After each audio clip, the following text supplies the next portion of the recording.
Okay, so at the start of this chapter, this chapter comes immediately after the niche deportation chapter, and it's it's a kind of like a turning point for Harry, because in the previous chapters you can see Harry actually swore for the first time, and his mother had never heard him swear before, and she basically um, slapped him, reprimanded him for it. But this is a moment, this is a real moment, turning point for Harry. And here at the end of this chapter, he says, like, I ruined everything. It's all broken. It's my fault. God's going to destroy us. He'll probably kill Agnes now just to teach me. I couldn't breathe right. So um, all of these things stack against him, and he really truly does feel like he's going to hell. This guilt overtakes him, and he talks about actually what kind of coffin he wants to have, and kind of a really sad, tragic note of foreshadowing. So this chapter begins with the pigeon again. So as we know, when the pigeon talks, we should listen and we should take notes. Your superstitions tickle me. I see it all the time in the touching of buttons, scattering of salt. It's kind of sweet. You think if you dress death in costume and ritual, he'll defect to your side. So this is the pigeon reference into our human nature to fear the unknown. The fact that, we go to such lengths to make sure that we stay safe. We have all these different rituals that we do, and he's kind of not he's kindly mocking that as something it's just unnecessary, and it's just dressing death in costume, and when your time is up, your time is up. You think you can distract him just by making more of yourselves. Keep chipping off the old block and blind him with the splinters. So don't throw stones, but just doing what comes naturally. But this phrase he says, you keep chipping off the old block and blind him with the splinters.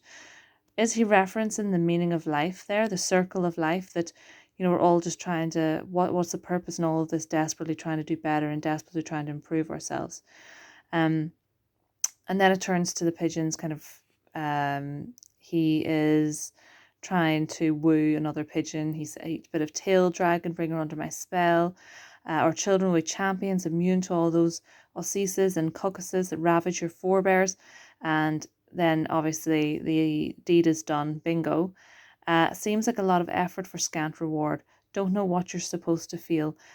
I feel like, yes, this is a pigeon talking about himself, breeding with another pigeon, but I feel like that's a commentary on the world that Harry lives in as well. No one seems to know what they're supposed to feel. There's no real sense of genuine feeling, and these children are being born, and think about the life they're leading, the life they're being born into. Crossfire Makita. Is anyone parenting? That's the question. But I owe it to the boy. I owe it to all of you, a cheap act of confederacy against the dripping of ill-captured sand. I detach myself from her and strike for the setting sun. And what does he mean here? Does he mean that he is reproducing? He's creating new life, and in doing so, creating another pigeon to look after another boy. There was a lovely breeze. The rain was all gone and the stars were out. I went on the balcony to try and remember what it felt like before Agnes was born. A star is just old light. Google even says it. And so he asks the star for wisdom. He asks the star for guidance. And we have the symbolism of the star from the previous chapter. In the previous chapter with Niche, it represented freedom. It represented the bigger picture, something beyond Harry's current situation, and perhaps some larger purpose. So he picks a star and he asks to show Harry the way, show him how to fix things.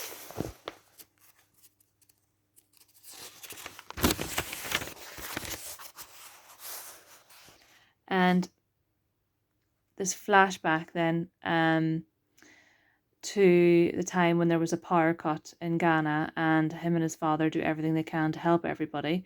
You get this real sense of community, this real sense of contrast. We had to keep moving. We'd never get to everybody on time. It felt like we were on an important mission. So a sense of belonging, a sense of community, a sense of being responsible for other people's happiness, other people's safety. And the timing of this flashback, interestingly, coincides with Harry's lowest point. He's clinging to these memories as a way to as a way to perhaps find find a sense of meaning and a sense, just a sense of understanding, really. Patrick Cooper, watch the trees. There could be snipers. Be ready. We can't fail the mission or there'll be hell to pay. And then so they go around all the houses. They ask people if they need kerosene, if they need paraffin, and afterwards he says a blackout always turns into a party. It's the best thing about them. So you have this celebratory atmosphere, this sense of collective joy. Um, Everybody hung their lanterns from the windows and roofs and fences. They looked like stars all falling down. We made them come back to life. People were dancing in the road to celebrate. Um, these stars, again, the return to stars, stars representing freedom, stars representing a purpose. Um, and then he talks to Agnes, who's in his mum's tummy. I fixed the stars for you. They'll be waiting for you when you come out. Thank you, sweet thing. She did in a tiny voice, like it was Agnes who was talking. So this moment in time, this tiny moment, encapsulates a time of complete and utter happiness for Harry, a time when he knew who he was, he knew what he was about, and a complete contrast to the previous chapter where he's lost and he's swearing and he's upsetting his mum. So here you've got them just sitting around afterwards. They make a stew and everyone sits together. The sense of safety and peace, which is such a contrast as well. When the sun came up, I felt sad and lucky altogether. I wanted the night time to go on forever. Everyone pretended to cry when Mr. Kafur turned his generator off. The music stopped quick, and it was time to go home. I went to bed with a big smile on my face, and the sun shining through my eyes made me all fed up with warm. I swear it was the forever best night I ever had. You just wanted it to stay. You wanted to always feel like that. So this memory represents just pure, unadulterated happiness to Harry. And again, it's interesting that later in the novel, Harry's mum says that they came here because she wanted the kids to do well. She wanted them to have the best life. They came to the UK for the best life. And little did she realise that the best life, according to Harry, was in Ghana. When I found that feeling, I closed my eyes and let it fill me up again. Then I knew what I had to do. I closed the door properly, carefully, and put the key back. I sneaked past Mama's room. Mama and Lydia were snoring like the loveliest pigs. I love that phrase, like the loveliest pigs. Papa would understand. He'd even agree with me. It was the only way to fix it. I put my alligator tooth down the rubbish pipe. So he decides to sacrifice something that means the absolute world to him in order to put things right. I heard it fall down to the bottom and disappear. It was an offering for the volcano god. It was a present for God himself. If I gave him my best good luck, then he'd save us from all the bad things, the sickness and choking and dead babies. He'd bring us all back together again. He'd have to, or it wouldn't be fair. It was a good swap. Nobody could say it wasn't. I knew it would work. Thank you, Pigeon, for showing me the right star. This is a real defining moment for Harry. This self-sacrifice represents his attempt to take back control, to reassert some balance in his life, and look at what it is that he wants in return. He wants there to be no more choking, no more dead babies, no more sickness. He wants everyone back together again. He doesn't want anything materialistic for himself. He just wants this world back together as he knows it. And I think that's a real example of the change in Harry, the fact that Harry has to a certain extent assimilated to life in London, and in doing so has taken on the behaviour, the antisocial behaviours, the antisocial language of his peers, and now he's trying to backtrack. He's trying to find a way back to that level of happiness that he used to have. And I think it's a very significant moment in the novel for Harry.